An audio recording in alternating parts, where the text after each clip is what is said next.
मेरी जीवन की एक बहुत बड़ी कमजोरी है। जब भी विद्यार्थियों से मिलने की बात आती है या शिक्षा से संबंधित कोई भी चीज आती है, तो कुछ भी होता है तो वहां पर मैं पहुंचने की हमेशा कोशिश करता हूं।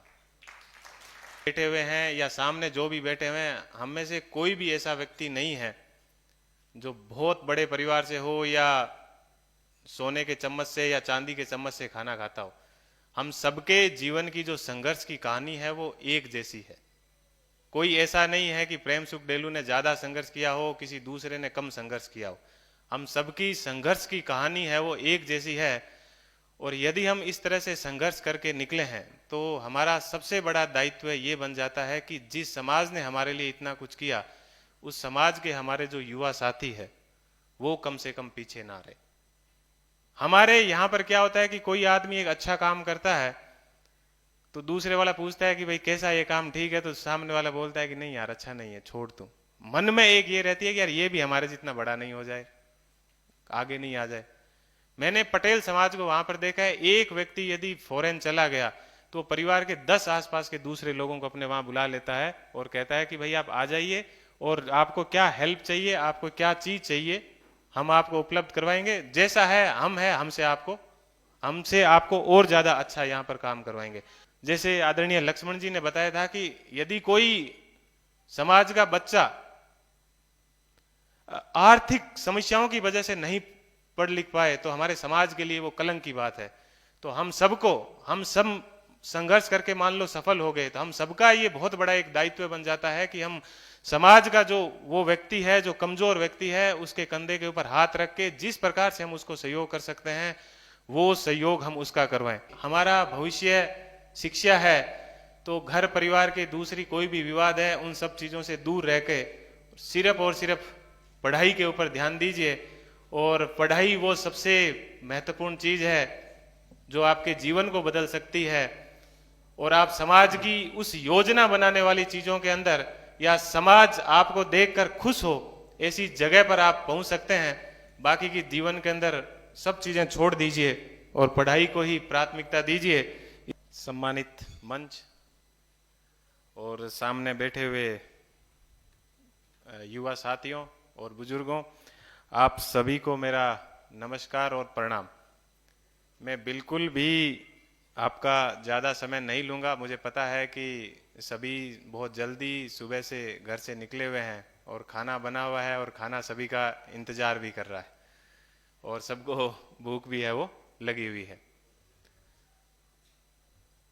मेरी जीवन की एक बहुत बड़ी कमजोरी है, जब भी विद्यार्थियों से मिलने की बात आती है या शिक्षा से संबंधित कोई भी चीज़ आती है तो कुछ भी होता है तो वहां पर मैं पहुंचने की हमेशा कोशिश करता हूं। मैं सबसे पहले गुरु महाराज को और पूरे समाज को बहुत बहुत धन्यवाद देना चाहता हूं कि आज जो कुछ मैं हूं, जहां पर मैं हूं, आप मुझे इतना सम्मान देते हैं। उस सम्मान के वजह से ही या जिस स्टेज के ऊपर मैं हूं उन सबका सबसे बड़ा कारण है वो है शिक्षा। और हम भी यहाँ पर जो भी बैठे हुए हैं या सामने जो भी बैठे हुए हैं, हम में से कोई भी ऐसा व्यक्ति नहीं है जो बहुत बड़े परिवार से हो या सोने के चम्मच से या चांदी के चम्मच से खाना खाता हो।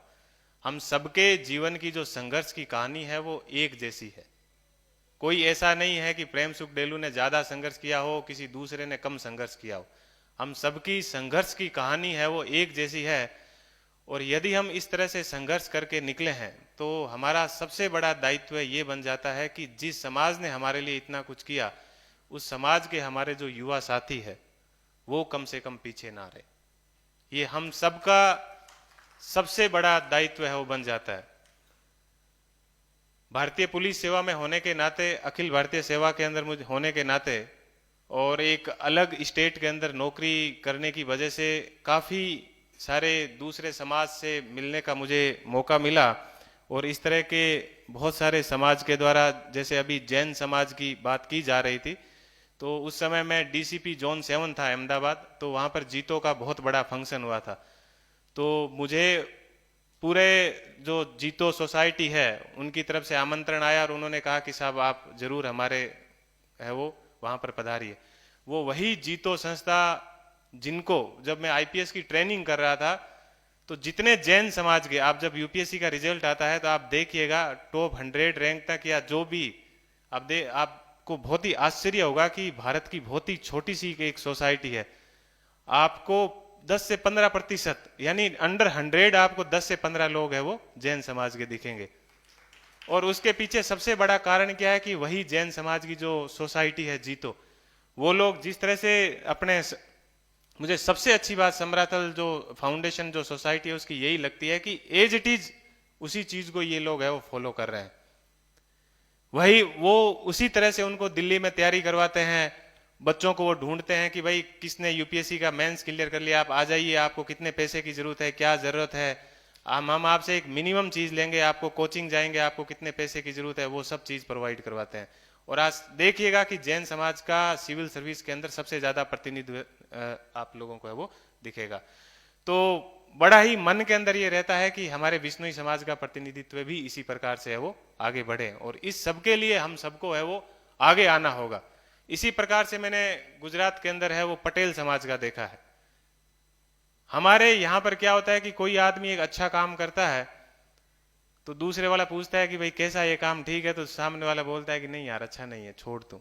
मन में एक ये रहती है कि यार ये भी हमारे जितना बड़ा नहीं हो जाए, आगे नहीं आ जाए। मैंने पटेल समाज को वहां पर देखा है, एक व्यक्ति यदि फॉरेन चला गया तो परिवार के 10 आसपास के दूसरे लोगों को अपने वहां बुला लेता है और कहता है कि भाई आप आ जाइए और आपको क्या हेल्प चाहिए, आपको क्या चीज चाहिए, हम आपको उपलब्ध करवाएंगे, जैसा है हमसे आपको और ज्यादा अच्छा यहाँ पर काम करवाएंगे। आज आप पटेल समाज की स्थिति देखिए, गुजरात में नहीं पूरी इंडिया में ही नहीं पूरे विश्व के अंदर पटेल समुदाय का दबदबा है। उसका सबसे बड़ा कारण यही है कि पूरा समाज साथ मिलकर चलता है और उस समाज ने शिक्षा को बहुत ज्यादा महत्व दिया है। तो हम सबके लिए ये चीज होनी चाहिए कि हम शिक्षा को सबसे ज्यादा महत्व दें, और हमारे जो भी छोटे भाई बहन जो भी है, जैसे आदरणीय लक्ष्मण जी ने बताया था कि यदि कोई समाज का बच्चा आर्थिक समस्याओं की वजह से नहीं पढ़ लिख पाए तो हमारे समाज के लिए वो कलंक की बात है।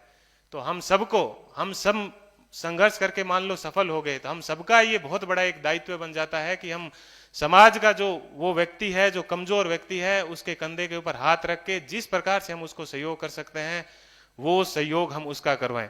मेरे को हर बार है वो समराथल जो सोसाइटी है उसके द्वारा बुलाया जाता है और मेरा हमेशा प्रयास रहता है कि मैं युवाओं से मिलने की कोशिश करूं और मेरा जो भी चीज है मैं उसके अंदर भागीदार बनूं।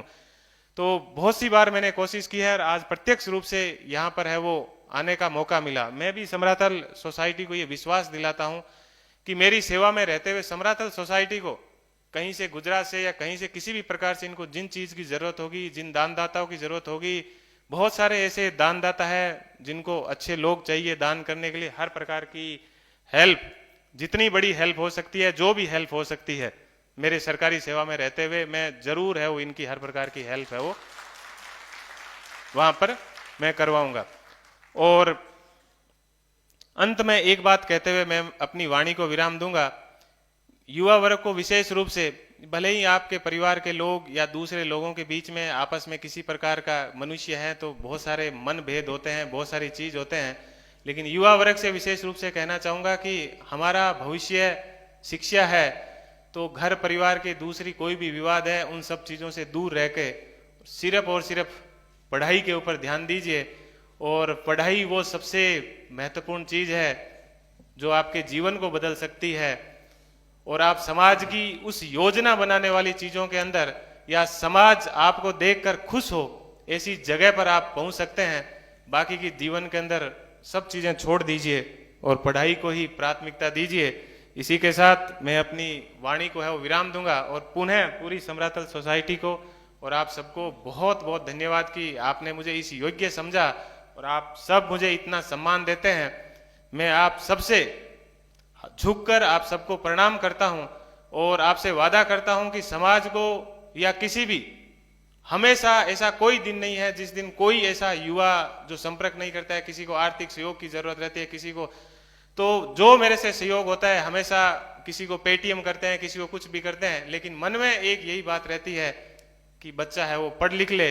तो हमेशा पूरे समाज का मैं ऋणी रहूंगा कि समाज ने मुझे इतना मान सम्मान दिया इस मान सम्मान को मैं कभी नहीं भूलूंगा। पुनः पूरे समाज को बहुत बहुत धन्यवाद। Thank you.